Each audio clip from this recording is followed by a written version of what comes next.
Plattform Tom Globi kann Abhilfe verschaffen, indem sie vernetzt, indem sie Probleme löst und das Ganze auch noch relativ kostengünstig und Innovationen leistbar macht. Denn, meine Damen und Herren, die Zukunft gehört jenen, die Barrieren nicht hinnehmen, sondern sie abbauen. Für eine Zukunft, in der kein Kind und kein Mensch mit Behinderung am Rand stehen muss.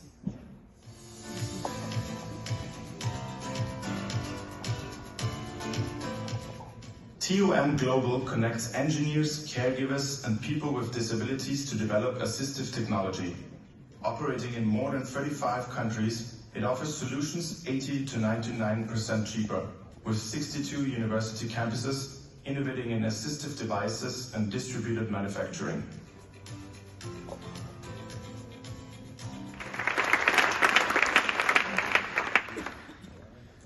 Hello everyone. My name is Gidi. I stand 1 meter and 81 centimeters. I'm bald. I wear a dark blue suit, a light blue shirt, a red tie.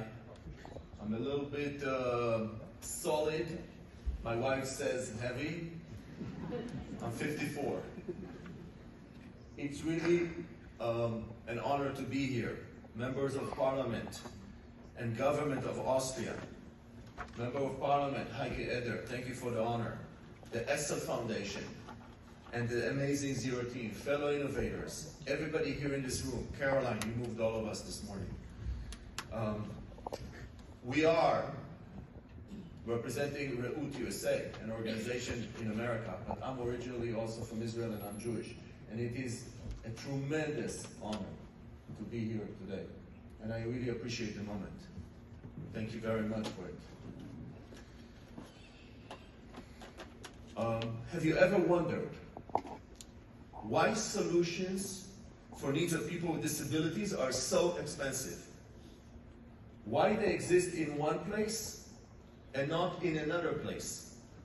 Why sometimes they don't exist at all? And in the bigger picture, why 90% of innovation serves 10% of the population? And why are people with disabilities structurally excluded from the innovation economy?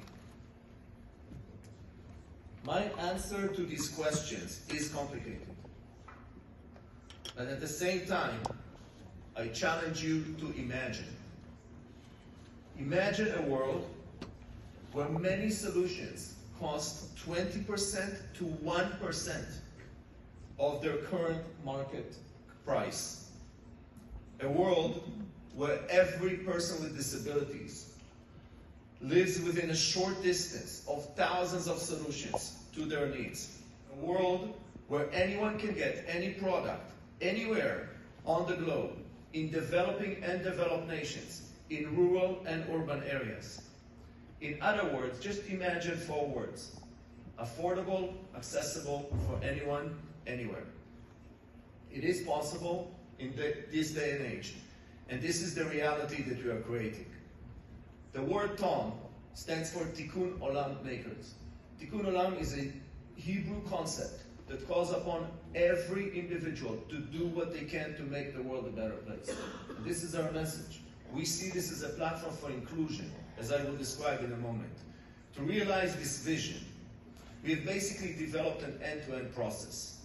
On one side, just think about it. There are thousands and thousands and thousands of engineers, programmers, product designers who are willing to contribute their inventions and creations. We make it possible for them. We deposit everything they create online, open source. Anybody can download anywhere. And these products are being manufactured because today around the world, there is excess manufacturing capabilities. What do we mean by that? Almost every 3D printer bought in the last decade is underused. Massively underused. And it can be used to create solutions. What is unique about our initiative is that we support not just people with disabilities, all vulnerable populations, also elderly and poor people, As I mentioned, we can work in developed and developing nations, in urban and rural areas. And through that, we transfer a tremendous amount of knowledge, not just between countries, but also within countries. And in that, we serve UN Sustainable Development Goal number 10 of increasing equality.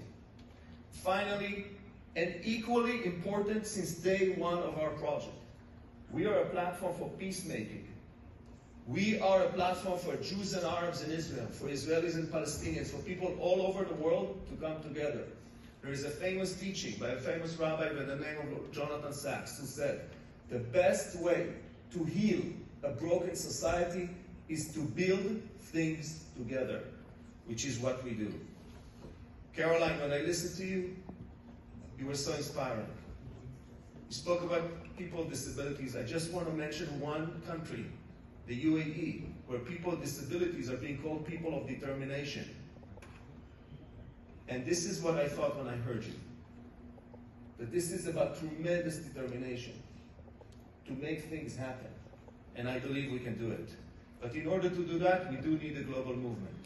In universities, in corporates, in care centers, and in schools. I believe that it can be done, and I believe it will be done. Thank you very much. As a matter of value, as a matter of efficiency, people with disabilities are at the center of our design process, meaning we don't even begin the design of a solution without having a person with disability, their caregiver, or their family represent the problem. We don't call them people with disabilities. We call them need knowers. Need knowers. They know the need. And the engineering team and the design team is around the need knower. So there is immediate feedback on the definition of the problem on every iteration of the solution. Furthermore,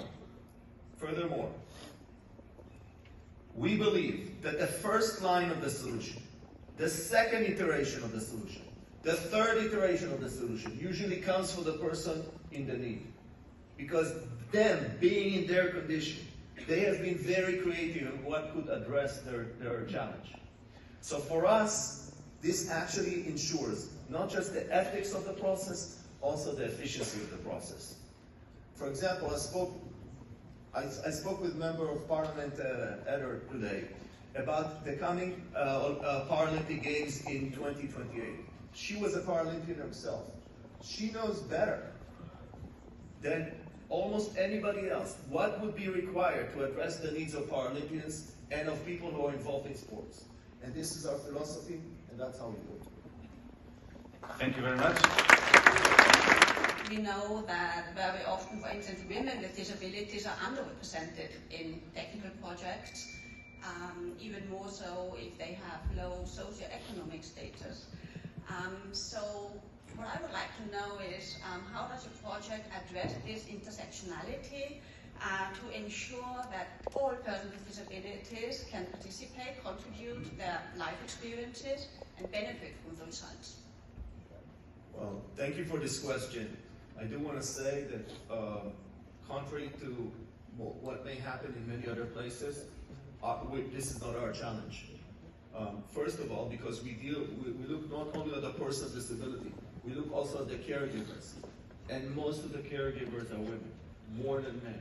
Also, when we look at the caring staff and the nurses in the hospitals, the care centers, there is a majority of women there. So a lot of the problems come or are communicated to us through women, and they are also what we call, I just mentioned, the need knowers. On the design side, also, we have more than 50% participation of women. The leaders of our top communities around the world, probably 50% or more women. But I do want to point out something very, very interesting. Our innovation process was subject to a research of NYU, New York University Professor Hilal Ifshi, and she looked at 13 innovation teams and compared us also to what's going on in the corporate world. She found that our process is more efficient and more effective than anything she has seen in the corporate world. Now, 7 of the 13 teams were able to get to a working prototype within 3 days based on our process. Then she dug into the teams And do you know what she discovered? That the most successful teams had majority women or all women participation, because they required a deliberative process.